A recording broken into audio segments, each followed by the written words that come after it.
নমস্কাৰ বন্ধুসকল, স্বাগতম জনাইছো জবছ ফৰ আছামৰ এটা গুৰুত্বপূৰ্ণ ভিডিঅ'লৈ। বন্ধুসকল, আমি আজি এই ভিডিঅ'ত আলোচনা কৰিম ইনকাম টেক্স ডিপাৰ্টমেণ্টৰ পৰা বহুকেইটা পদ মুকলি হৈছে। ইয়াত যদি আপোনালোকে আবেদন কৰিব বিচাৰে কেনেদৰে আবেদন কৰিব পাৰিব, লগতে ইয়াৰ লাষ্ট ডেট কেতিয়া আছে, এডুকেশ্যন কোৱালিফিকেশ্যন কিমান লাগিব, গোটেইখিনি বিষয় আমি এই ভিডিঅ'ত বিতংভাৱে আলোচনা কৰিম। সো বন্ধুসকল, আহক ভিডিঅ'টো আৰম্ভণি কৰোঁ। বন্ধুসকল, ইয়াৰ পোষ্টখিনিৰ ডিটেইল যদি চাবলৈ যায়, ইয়াৰে আপোনালোকৰ পোষ্ট হৈছে কেণ্টিন এটেণ্ডেণ্ট। ইয়াত আপোনালোকৰ 25টা ভেকেঞ্চি আছে। ইয়াৰে কেটেগৰী ৱাইজত ভাগ কৰা হৈছে। আনৰিজাৰ্ভ কেটেগৰীত 13টা ভেকেঞ্চি আছে।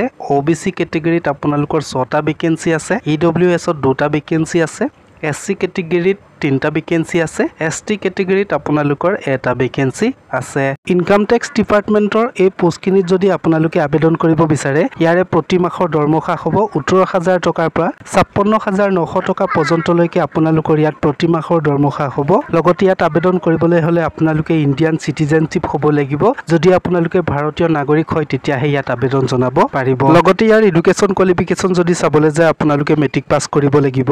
যদি আপোনালোকৰ চিম্পল মেট্ৰিক পাছ কৰা আছে তেতিয়াহ'লে আপোনালোকে সেই পোষ্টখিনিত অনলাইন জৰিয়তে আবেদন জনাব পাৰিব।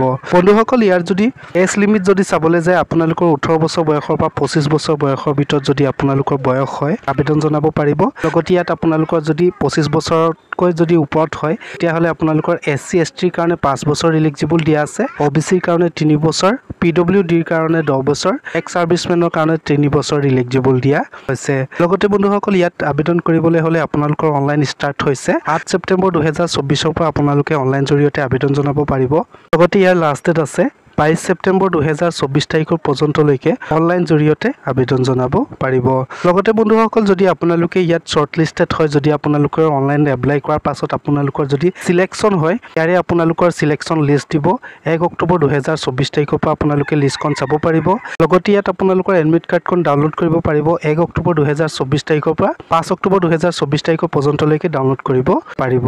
লগতে বন্ধুসকল, ইয়াত আপোনালোকৰ এক্সামৰ ডেট মেনশ্যন কৰা আছে। ইয়াৰে আপোনালোকৰ 6 অক্টোবৰ 2024 তাৰিখত আপোনালোকৰ এক্সামিনেশ্যন অনুষ্ঠিত কৰা হ'ব।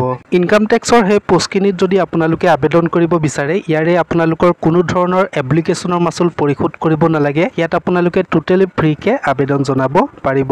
বন্ধুসকল, ইয়াত আবেদন কৰিবলৈ হ'লে আপোনালোকে কেনেদৰে আবেদন কৰিব পাৰিব? অফিচিয়েল ৱেবছাইটত ভিজিট কৰিব লাগিব। তাৰ কাৰণে আপোনালোকে tn.incometax.gov.in তাত চাৰ্চ কৰি অনলাইন ষ্টাৰ্ট কৰিব পাৰিব, বা মোৰ ভিডিঅ' ডিছক্ৰিপশ্যনতো লিংক দিয়া আছে, তাৰ পৰা আপোনালোকে ডাইৰেক্ট ষ্টাৰ্ট কৰিব পাৰিব।